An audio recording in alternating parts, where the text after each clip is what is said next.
لیکن ہمارے ہاں یہ جینے مرنے کا مسئلہ ہے، جینے مرنے کا، اس میں ہمارے سیاستدانوں کے ذاتی مفادات ہیں۔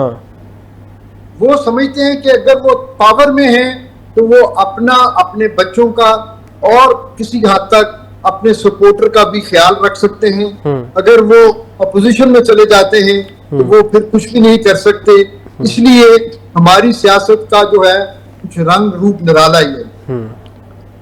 تو آج کے حالات اس میں ملک صاحب بڑی کمال کی آپ نے بات کی ہے کہ جو اصول ہے یا آئین ہے یا کہ ریپریزنٹیٹیوز آف اسٹیٹ ہیں، میننگ بائی پارلیمنٹیرینز ہیں یا جوڈیشری کے تمام وہ ججز جو کہ پاکستان کی قوم کے لیے فلاح و بہبود کے لیے اور اس کی بقا کے لیے کام کر رہے ہیں، لیکن گزارش یوں ہے کہ جہاں آپ نے جو پارلیمان کی بات کی، ہم نے ایک نظام صدارتی نظام بھی دیکھا، پھر ہم نے آمریت کے دور بھی دیکھے، لیکن الٹیمیٹ ہمارا ہمیشہ سے فوکس یہ رہا ہے کہ عوام کی بقا کے لیے ہو۔ لیکن کرنٹ سینیریو کے اندر جس طریقے سے ہماری سیکیورٹی فورسز نے کامیابیاں حاصل کی ہیں، لیکن دوسرا ایسپیکٹ یہ ہے کہ جہاں ہم گراس روٹ لیول کے اس نتائج کی بات کرتے ہیں جو کہ ہمیں بین الاقوامی سطح سے ملنے چاہیے تھے کیونکہ ہمیں ایک پذیرائی بھی ملی، لیکن وہاں پر ہم نے مقامی سطح پہ دیکھا ہے کہ بہت سارے گرے ایریاز ہیں جس پہ کام نہیں کیا جا رہا۔ اس کی وجہ یہ ہے کہ کچھ سینٹرلائز سا ایک ماحول ہے اور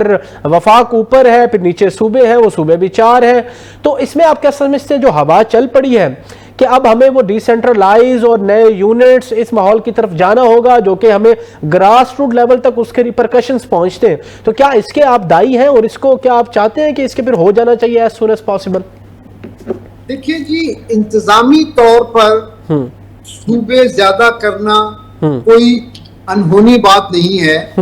ہمیں دیکھیے، میں ذاتی طور پہ سمجھتا ہوں کہ کوئی بھی عمل ان اٹ سیلف جو ہے وہ سیاہ یا سفید نہیں ہوتا جی، اس کے پیچھے کاف فرما جو نیت ہوتی ہے نا جی، وہ اس کو سیاہ و سفید کرتی ہے۔ بالکل، دیکھیے ڈاکٹر جو ہوتا ہے وہ ہمارے کانسینٹ سے ہمارے جسم کے کسی بھی حصے پر، ہمارے دل پر، دماغ پر، جسم پر، وہ ہمارے کانسینٹ سے وہ جو ہے نا کٹ لگاتا ہے، ہمارا خون بہتا ہے، ہمیں یقین ہوتا ہے کہ یہ ڈاکٹر ہماری صحت اور جان بچانے کے لیے یہ کر رہا ہے۔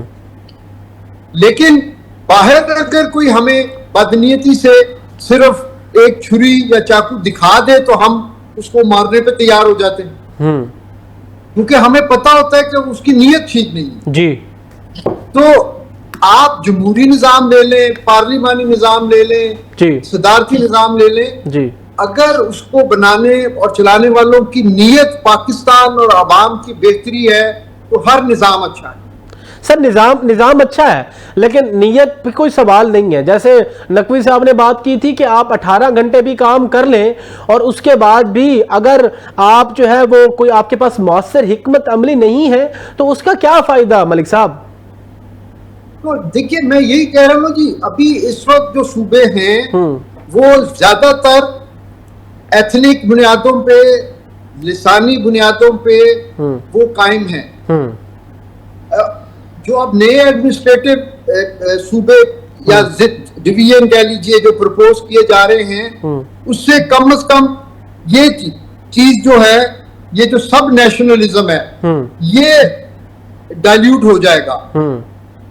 پھر جب فنڈز جو ہیں وہ چھوٹے یونٹس میں تقسیم ہوں گے تو اس میں کرپشن کے امکانات کم ہو جاتے ہیں جی، اس میں ٹرانسپیرنسی زیادہ آ جائے گی، اور یہ امید کی جاتی ہے کہ اس کے جو نگران ہوں گے، اس کے جو ذمہ داران ہوں گے، وہ اپنے عوام کو بہتر طریقے سے جواب دہ ہوں گے جی۔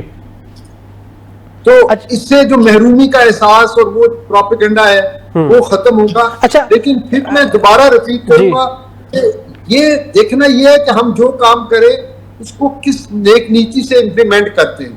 اچھا اس میں یہ دیکھیں جو بھی چیز امپلیمنٹ کرتے ہیں یا امپلیمنٹ ہوگی کہ 28ویں ترمیم آئے گی یا کہ صوبوں کے اندر جو ہے وہ 2/3 میجورٹی سے صوبہ بنانے کا بل پاس پارلیمنٹ میں بھیجا جائے گا، یہ تو ایک الگ ڈیبیٹ ہے. اس سے پہلے تمام پولیٹیکل پارٹیز کو بیٹھ کے اس پہ کنسنسس بلڈ کرنا ہے کہ اگر ہم ایڈمنسٹریٹو یونٹس یا اس کے الٹرنیٹیو کوئی ایسا راستہ اختیار کرتے ہیں جو عوام کی بقا کے لیے ہو، عوام کے فوائد کے لیے ہو، تو اس سے پہلے تو ہماری پولیٹیکل پارٹیز کے مینیفیسٹو کے اندر تبدیلی آنی ہے نا. کہ جس طریقے سے ابھی پاکستان تحریک انصاف جو کہ اسٹرانگ اپوزیشن ہے، وہ ان کا یہ مینیفیسٹو یا ان کی یہ سوچ ہے کہ ہم نے پیپلز پارٹی یا نون لیگ کے ساتھ بیٹھنا نہیں ہے، وہ فارم 47 کی پیداوار ہے. اس کے ساتھ ساتھ آپ یہ دیکھیں کہ پیپلز پارٹی یہ کہتی ہے کہ ہم سسٹم کے اندر اس وجہ سے ہیں، ہم جو ہے وہ ہم جمہوریت کو بہترین انتقام سمجھتے ہیں. لیکن دوسری جانب جب کراچی کے حوالے سے یا کہ سندھ کی وہاں کی ڈیولپمنٹ کے حوالے سے بات کی جاتی ہے تو ان کے پاس کوئی جواب نہیں ہوتا، اور وہ یہ کہتے ہیں کہ وہ پھر ان پہ نون لیگ پہ الزام لگاتے ہیں کہ یہ فارم 47 کی پیداوار ہے. اب جب نون لیگ سے بات کی جائے تو وہ کہتے ہیں جی پیپلز پارٹی کے 200-300 ارب کے کرپشن کے کیسز ہیں، اور پی ٹی آئی پہ بھی کئی ویسے وہ الزامات لگا دیتے ہیں. تو تمام پولیٹیکل پارٹیز اگر یہ نورا کشتی کرتے رہیں گے تو پھر سسٹم کی بات کب ہوگی سر؟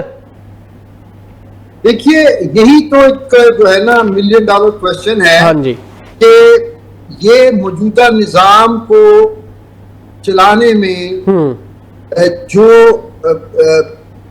قوتیں کار فرما ہیں جی وہ کب تک اس نظام کو برداشت کرتی ہیں. میں سمجھتا ہوں کہ سب کو علم ہے نظام کو برداشت کرنے والی بات. ٹھیک ہے، سب کو پتا ہے کہ کس کی کیا ورتھ ہے اور کس کی کیا انٹرسٹ ہے کہ وہ اس ہائیبرڈ نظام میں چپکے ہوئے. ٹھیک ہے ٹھیک ہے ٹھیک ہے. تو جب اس میں ان کے پارٹی کے مینیفیسٹو تو سب کے بہت اچھے ہیں، کوئی پارٹی پاکستان مخالف مینیفیسٹو نہیں ہے. بالکل یہ بات نہیں کی، بالکل آپس میں پولیٹیکل پارٹیز کے حوالے سے ان کا وہ ہے سر. ہاں جی، کسی کا عوام دشمن مینیفیسٹو نہیں ہے جی. کوئی پارٹی یہ نہیں کہتی کہ ہمیں کشمیر بھارت کو دے دینا چاہیے جی. کوئی پارٹی نہیں کہتی کہ ہمیں اسرائیل تسلیم کر لینا چاہیے. نو ڈاؤٹ تمام پارٹیز کا ایک ہی جو پرنٹڈ منشور ہے وہ سب ایک جیسے ہیں جی. لیکن پریکٹیکل منشور کی بات کر رہا تھا سر، میں پریکٹیکل منشور کی بات کر رہا تھا نا. تو پریکٹیکل منشور کا سب کا ایک ہی ہے کہ لوٹو تے پھٹو. بڑی تلخ بات کر دی آپ نے. اچھا مجھے یہ بتایا کہ بڑی امپورٹنٹ بات آپ نے یہاں کر دی کہ نظام جو ہے وہ جو قوت کار فرما ہے اس نظام کے پیچھے، وہ اس نظام کو کب تک برداشت کرتی ہے، یہ بہت بڑا سوالیہ نشان ہے. تو اس میں آپ ایک ایکسپیرینس جو ہے وہ اینالسٹ ہیں، آپ نے یہ سارے معاملات اپنی لائف کے اندر دیکھے ہیں، تو آپ کی کیا پوائنٹ آف ویو ہے، نقطہ نظر ہے کہ کب تک یہ نظام برداشت ہوگا یا نظام کے اندر کوئی تبدیلی آئے گی؟ دیکھیے جی، ہم جن کی بات کر رہے ہیں یا کرنا چاہتے ہیں جی، وہ میری ذاتی رائے میں وہ پاکستان سے مخلص ترین نو ڈاؤٹ وہ پاکستان کا طبقہ ہے. نو ڈاؤٹ ہمارے لوگوں نے، میڈیا نے اور غیر ذمہ دارانہ صحافت نے نا اسٹیبلشمنٹ کو گالی بنا دیا. ہاں جی. جبکہ میں یہ سمجھتا ہوں کہ پاکستان کے بقا کے لیے، سالمیت کے لیے جتنی کنٹریبیوشن اس طبقے کی ہے جس کو ہم لوگ نیگیٹیولی اسٹیبلشمنٹ کہتے ہیں، ہاں جی، پاکستان کو ایٹمی قوت بنانے والے یہی لوگ، ہاں جی، پاکستان کی خاطر جانے دینے والے یہی لوگ ہیں. No doubt about it. Pakistan کی خاطر باہر جا کے تعلقات کو استحکام دینے والے یہی لوگ ہیں. تو ان کی جو مخلصانہ کوششیں ہیں وہ میں سمجھتا ہوں کہ تھوڑی وہ حالات کے پیش نظر، علاقائی دنیا کے جو اس وقت ایک وولیٹائل حالات جا رہے ہیں، اس میں وہ احتیاط سے کام لے رہے ہیں. وہ کوئی ابرپٹ تبدیلی نہیں چاہتے اور وہ کوشش کر رہے ہیں کہ کسی طرح اکانومی کو اسٹیبلائز کیا جائے، کیونکہ اکانومی اور پولیٹیکل سسٹم یہ ایک دوسرے کو کمپلیمنٹ کرتے ہیں. اس کی ترتیب کچھ بھی ہو سکتی ہے. اگر مستحکم اکانومی ہے تو جمہوریت اور پولیٹیکل سسٹم میں بھی استحکام آئے گا اور وائس ورسا.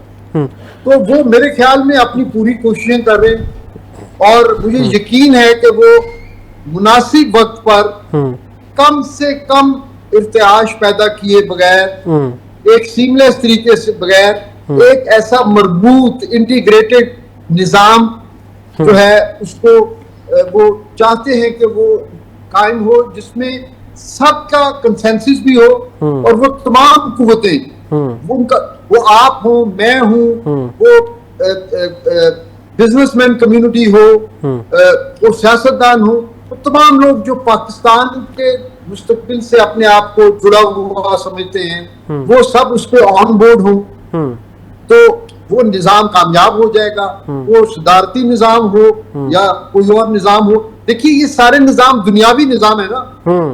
بالکل بالکل. اللہ کا نظام تو ایک ہی ہے. جی اللہ کا نظام ایک ہے اور اللہ کا نظام ہے انصاف کا نظام.